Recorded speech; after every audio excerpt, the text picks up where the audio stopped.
b'mod mandatorju dawk il-persuni kollha illi hemm fil-Open Center ta' Ħalfar huma rikjesti illi jagħmlu 14 jum kwarantina. Lockdown ta' ġumatejn residenti kollha fiċ-ċentru miftuħ ta' Ħalfar dan ħabru d-Deputat Prim Ministru, Ministru tas-Saħħa Chris Fern waqt konferenza tal-aħbarijiet akkumpanjat mill-Ministru tal-Intern Byron Camilleri u mis-Superintendent tas-Saħħa Pubblika Charmaine Gauci. Dan wara li 8 residenti taċ-ċentru rriżultaw pożittiv għal coronavirus u għalhekk b'effett immedjat aktar minn 1000 immigrant huma obbligati jagħmlu 14 jum ta' kwarantina.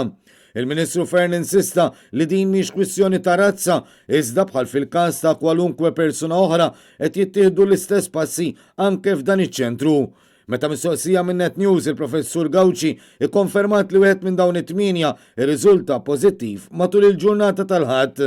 Minnaħa tiegħu id-Deputat Prim Ministru Chris Fern bid-differenza tad-diskors li qal aktar kmieni il-Prim Ministru Robert Abela fuq l-istazzjon televiżiv tal-Partit Laburista saħaq li l-persuni li m'għandhomx għalfejn joħorġu minn djarhom għandhom jibqgħu ġewwa. Persuni illi m'għandhomx għalfejn joħorġu mid-dar, m'għandhomx għalfejn joħorġu mid-dar. Il-mod kif jittieħed dal-virus huwa billi tintaqa' ma' xi ħadd li huwa infettiv u tieħdu. Minnaħa tiegħu il-Ministru Byron Camilleri spjega li ħadd mhux se jkun jista' jidħol fiċ-ċentru miftuħ ħlief ir-residenti infushom u l-ħaddiema b'hekk ikun evitat kwalunkwe tixrid tal-virus. Barra minn hekk dawk li nsabu pożittivi ġew segregati mill-kumplament ta' residenti. U insista li ħadd m'għandu jipprova jħajjar lil xi residenti joħorġu jaħdmu għax dan l-aġir se jkun meqjus bħala illegali.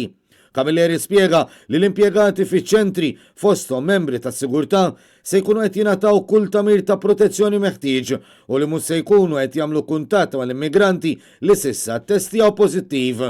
Sa dan it-tant fis-qarija fisem il-kellim tal-Oppożizzjoni għall-Intern Beppe Fenekadami, il-Partit Nazzjonalista qal li s-saħħa tal-poplu trid tiġi protetta b'deċiżjonijiet fuqhom u mhux reattivi.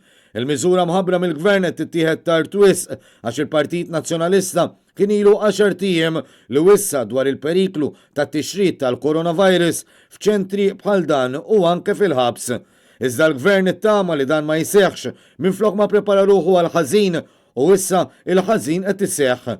Il-Partit Nazzjonalista qal li l-Gvern għandu b'mod immedjat jassigura li jsir swabbing li residenti kollha fiċ-ċentri miftuħa li l-iffullar f'dan iċ-ċentru partikolari jiġi indirizzat u anke l-miżuri kollha biex is-saħħa tal-ħaddiema li jaħdmu ma' dawn ir-residenti tkun imħarsa bl-aktar mod effettiv.